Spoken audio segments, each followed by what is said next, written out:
Hello all, welcome back to my channel. So we'll start with the chapter Where Love is Goddess English Class 8 Chapter 1.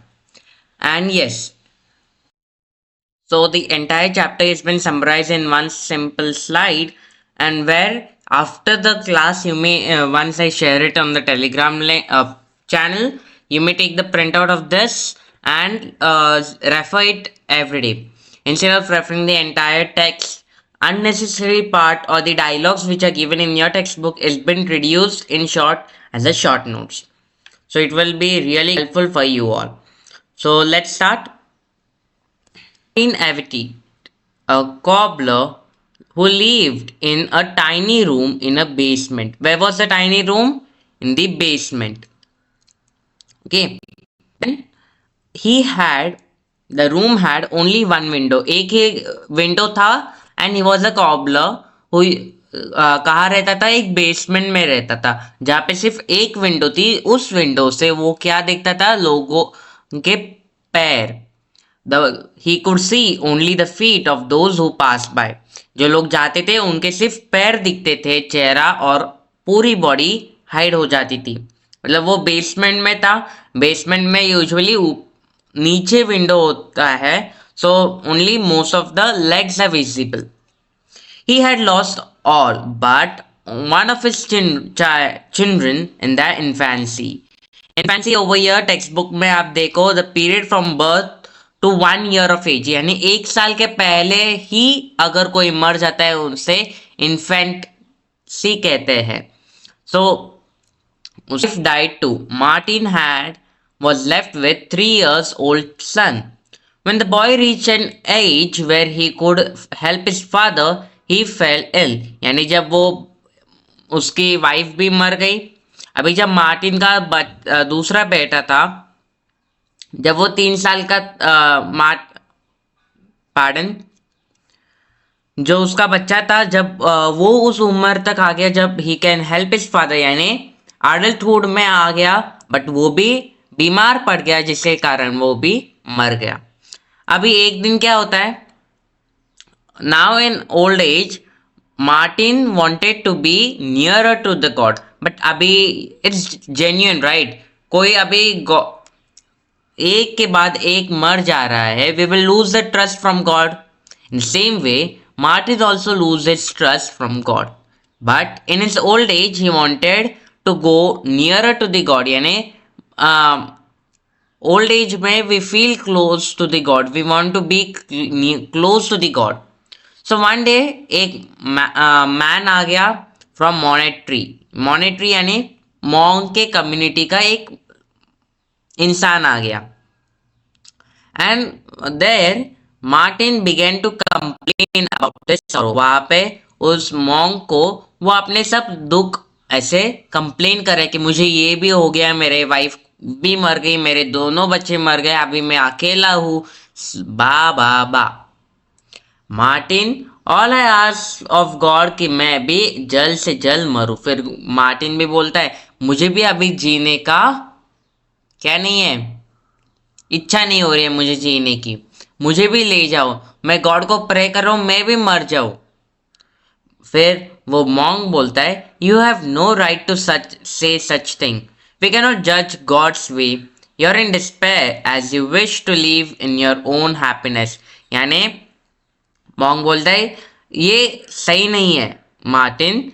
God के वे, God हमेशा लोगों की भलाई चाहता है, भगवान हमेशा लोगों की भलाई चाहता है. एंड ये जो प्रोसेस है इस पे हम जज शक नहीं कर सकते. फिर मार्टिन कह what else should one live for. किसके लिए एक व्यक्ति को जीना चाहिए? फिर मॉन्क कहता है, मैन बोलता है लिव फॉर गॉड. किसके लिए जीना चाहिए? भगवान के लिए जियो भाई. When you learn to live for him, you will not grieve. यानी जब तुम भगवान के लिए जीना समझ जाओगे कैसे जीना है, और जब जी लोगे भगवान के लिए, तब तुम कभी भी कंप्लेन ग्रीफ में नहीं रहोगे. सौरो सब तुम्हारे दुख, जो भी दुख है, विपदा है, वो सब नष्ट हो जाएगी. So leave for home, leave for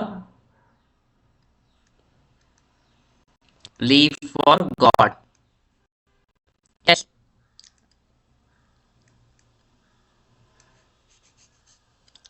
ठीक है।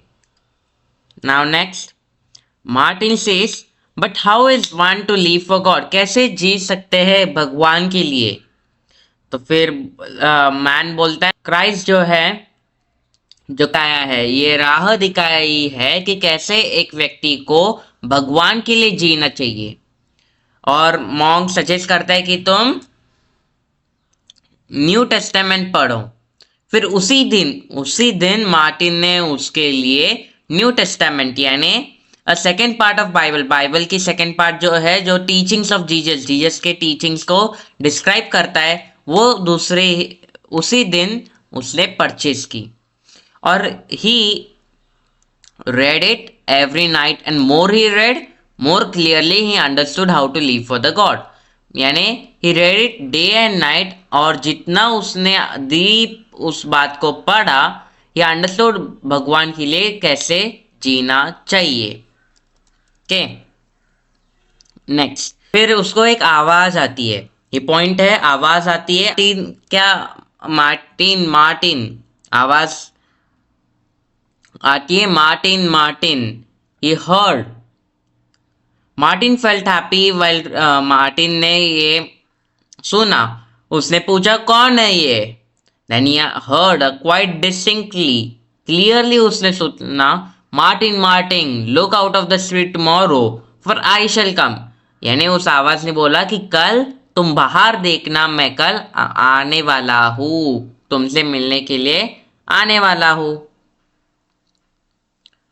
द नेक्स्ट मॉर्निंग, अभी अगली सुबह मॉर्निंग में ही woke up before the day light. उसने अपनी प्रेयर्स की, फिर उसके लिए खाना भी, खुद के लिए खाना बनाया, और वो बैठ गया अपने काम करने के लिए।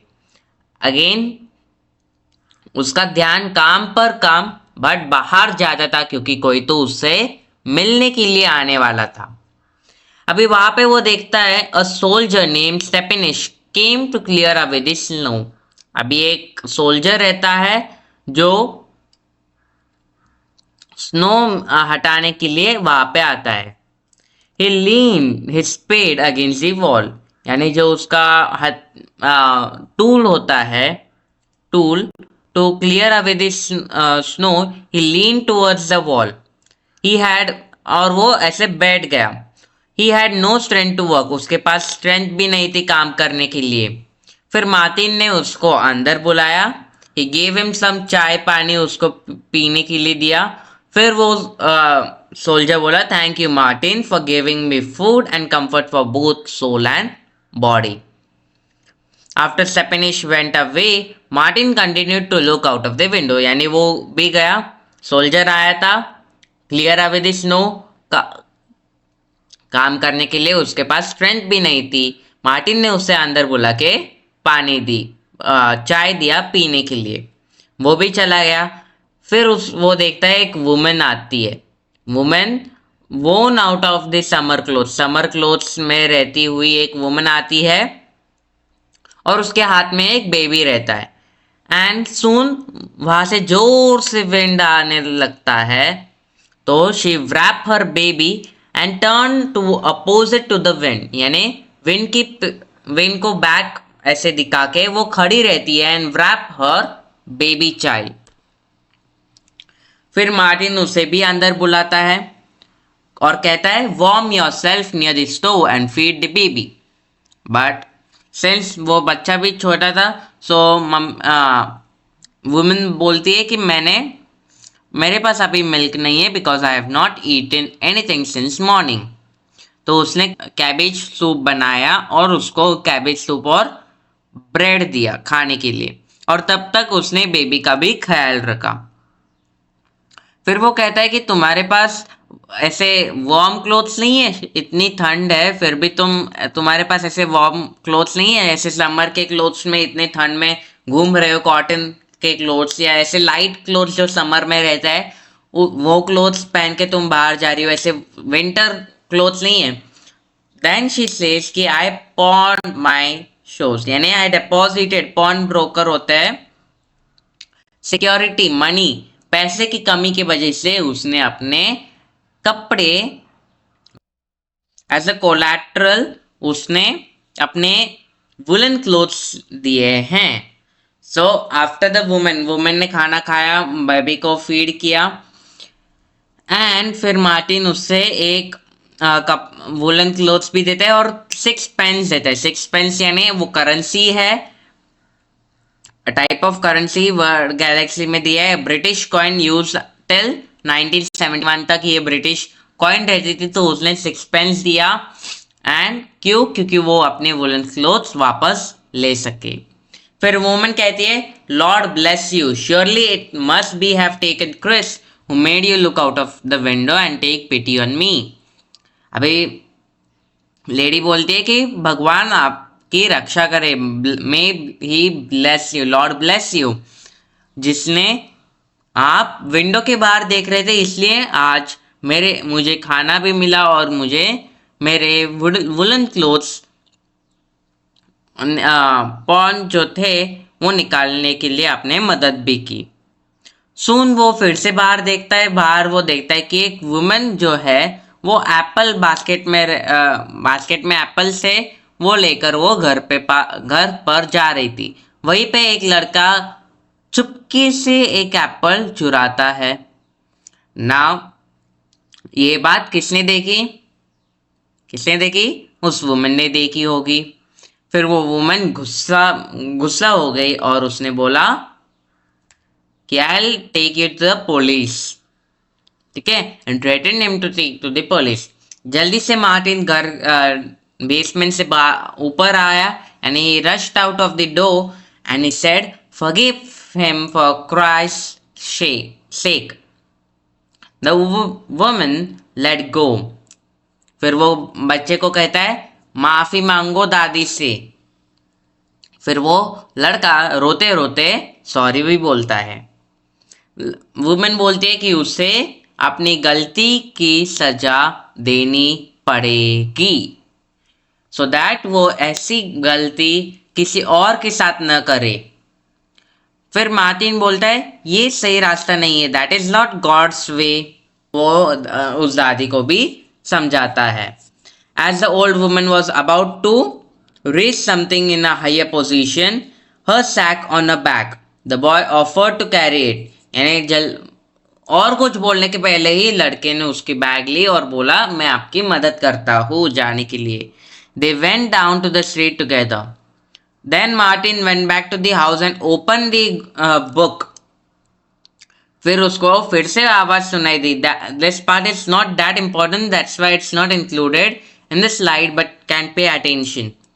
फिर उसको एक आवाज सुनाई देती है, Martin Martin don't you recognise me. And out of the dark corner vanish one by one all the visitor. यानी फिर वो आवाज आती है कि तूने मुझे पहचाना नहीं।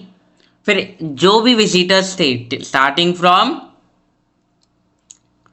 दिस पर्सन, कौन था new morning, old soldier, women and Apple, ये तीनों जो पर्सन थे वो एक साथ एक आते हैं फ्लैशबैक की तरह। And out of the dark corner one by one came all the visitor and met me and they give a big smile and vanished. यानी वो चले भी गए जल्दी से। फिर मार्टिन का soul grew glad, he began reading the testament. फिर वो फिर से वो वर्डिंग्स दिए गए हैं which were repeated in the starting. I was hungry and ye he give me to eat. यानी मैं भूखा था फिर भी उसने मुझे खाने के लिए दिया। आई वॉज थर्स्टी और उसने मुझे पीने के लिए दिया। मैं एक स्ट्रेंजर था फिर भी उसने मुझे अंदर लिया। एंड एट द सैवियर यानी a person who saved someone from difficulty had welcomed him. Got it? This was the story all about. This was the story.